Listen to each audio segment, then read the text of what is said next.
اللہ اللہ اللہ اللہ اما بعد فاعوذ باللہ من الشیطان الرجیم بسم اللہ الرحمن الرحیم وعن علی رضی اللہ عنہ قال قال رسول اللہ صلی اللہ علیہ وسلم من غسل میتا وکفنہ وہنتہ وحملہ وصلى عليه ولم يرشى عليه ما رأى حرج من خطيئته مثل يوم ولدته أمه وعن ابن ماجہ رضی اللہ عنہ۔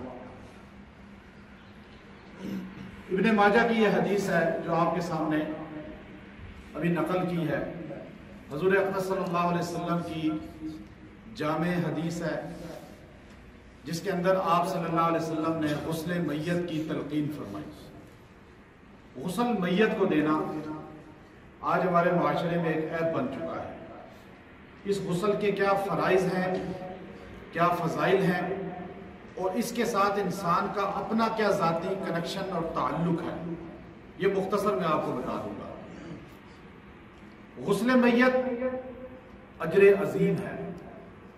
ابن ماجہ کی حدیث آپ کے سامنے بیان کی ہے کہ حضور صلی اللہ علیہ وسلم نے ارشاد فرمایا، سیدنا علی رضی اللہ تعالیٰ عنہ راوی ہیں اس حدیث کے، سیدنا علی فرماتے ہیں کہ نبی صلی اللہ علیہ وسلم نے ارشاد فرمایا، من غسل میتا، جو میت کو غسل دیتا ہے، وکفنہ، پھر غسل دینے کے بعد کفن بھی پہناتا ہے، وہنتہ، پھر اس کو خوشبو بھی لگاتا ہے، وحملہ، پھر اس کو اٹھا کے تدفین کے لیے، جنازہ کے لیے لے کر بھی جاتا ہے، وصلی علیہ، پھر اس پر نماز جنازہ بھی پڑھتا ہے۔ اب یہ سارے کام جو میت کے ساتھ کرتا ہے، اللہ رب العزت اس کو کیا عطا کرتے ہیں؟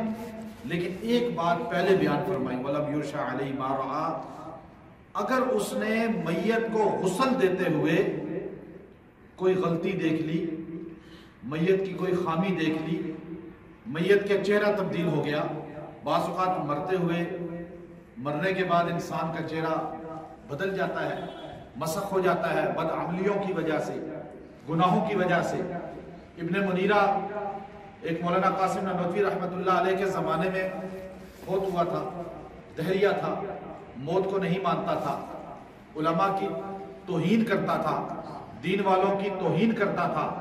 جب وہ مر گیا تو حضرت قاسم نانوتوی رحمۃ اللہ علیہ سے علی گڑھ کے طلباء نے پوچھا کہ آپ اس کے بارے میں کیا رائے کہتے ہیں؟ فرمایا، کشف کے ذریعے معلوم ہوا کہ قبر میں اس کا چہرہ خنزیر بن گیا ہے۔ لیکن یہ مرنے کے بعد ہوتے ہیں چیزیں، بعض اوقات زندگی میں کوئی بندہ مرتا ہے، بد عملیوں سے اس کا چہرہ مسخ ہو جاتا ہے، بہت سے لوگوں کے ایسے ہوئے۔ اب ایک بندہ غسل دے رہا ہے، وہ دیکھتا ہے کوئی جسم میں عیب آ گیا، باہر نکل کے تشہیر نہ کرے، لوگوں کو بتائے نہیں، وَلَمْ يُرْشَ عَلَيْهِ مَا رَأَى، فرمایا دیکھے تو کوئی بھی بات نہ کرے کسی سے کہ دیکھو جی فلاں میت نے غسل دی، ایسا ہو گیا تھا، یہ ہو گیا تھا، وہ مسئلہ اس کے ساتھ چل پڑا تھا۔ فرمایا اگر یہ سارے کام اس نے کر لیے، غسل دیا، کفن پہنایا، خوشبو لگائی، اپنے کندھوں پہ اٹھوایا، جنازے کی نماز پڑھی، خامیوں کو بیان نہیں کیا، فرمایا حرج من خطیئتہ مثل یوم ولدت امہ، یہ غسل دینے والا ایسا ہے جیسے آج ماں کی پیٹ سے پیدا ہوا ہے، گناہوں سے پاک ہو جاتا ہے۔ اتنا بڑا اجر۔ اب اسلام دیکھیں ایسا عظیم دین ہے جو اپنے مردہ کے بھی خامیوں کو بیان کرنے سے منع کرتا ہے۔ اسلام سے بڑا کوئی آفاقی دین ہوگا؟ ہمارے پاس اتنا عظیم اسلام ہے، دین ہے، کہ ہمارے نبی نے فرمایا مردہ کے بھی عیب کو بیان نہ کرو۔ یہاں زندوں کے عیب بیان کیے جاتے ہیں، زندوں کی خامیوں کو نقل کیا جاتا ہے، میڈیا میں، اخبارات میں، سوشل میڈیا پہ، گھروں میں، محلوں میں۔ ہمارے نبی نے ہمیں مردہ کی خامیاں بیان کرنے سے منع کیا، زندہ کی خامی تو اس سے زیادہ ہے بیان کرنا گناہ۔ پھر ہمارے نبی نے فرمایا جس نے غسل دیا میت کو، وہ آدمی ایسے ہیں جیسے آج پیدا ہوا، سارے گناہ اس کے۔ تو ہم کیا کرتے ہیں جب غسل دینے کی باری آتی ہے، چچا اپنے ہیں، تایا اپنے ہیں، والد اپنے ہیں، بھائی اپنا ہے، بہن ہے، چچی ہے، تائی ہے، غسل دینا ہے تو محلے سے ڈھونڈیں، کوئی مدرسے والے ڈھونڈیں، کوئی غسالہ ڈھونڈیں، کوئی غسل دینے والا ڈھونڈیں۔ یہ اسلام کی تعلیم نہیں ہے۔ جنازہ بیٹا باپ کا پڑھائے، جنازہ بھائی بہن کا پڑھائے، نکاح بھائی بہن کا پڑھائے، باپ بیٹی کا نکاح پڑھائے، اور غسل اسی طرح اپنے رشتہ دار دیں۔ یہ اسلام ہے جو ہمیں سکھاتا ہے، لیکن ہم اسے حقیر سمجھ کے غسل دینے والا کون ہوگا؟ بھائی وضو تو ہر بندہ کر سکتا ہے، تو غسل بھی ہر بندہ دے سکتا ہے۔ پھر آپ کو میں ایک عمل بتا رہا ہوں، آپ نے غسل دیا میت کو، غسل کو دینے کے بعد آپ نے غسل کر لینا ہے۔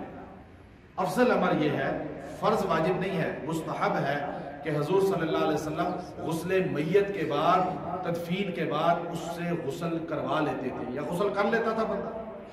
لیکن آپ نے غسل کیا، تدفین اور سارے مراحل سے گزرنے کے بعد آپ نے غسل کرنے کے بعد ایک آیت کریمہ ہے، ایک آیت کریمہ مختصر سی، انک میت و انہم میتون، سارے پڑھ لیجیے، انک میت و انہم میتون۔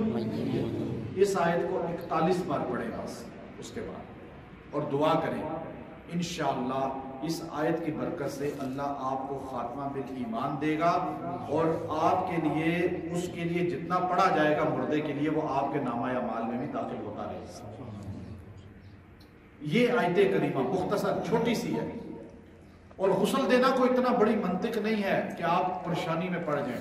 آپ میت کو وضو کرائیں، اس کے استنجا پہلے کرا لیں، پھر وضو کرا لیں، اس کے بعد غسل جیسے خود کرتے ہیں ایسے کرا لیں، بس یہی غسل ہے۔ آپ سوچیں ہو پتہ نہیں کیا ہوگا، آپ اس کو دائیں کر سے شروع کریں، جیسے وضو کرتے ہیں آپ۔ عورتیں عورتوں کو غسل دیں، مرد مردوں کو غسل دیں، اور اس اجر عظیم کو پائیں۔ بتائیں اجر کتنا بڑا ہے؟ اور راوی کون ہے حدیث کے؟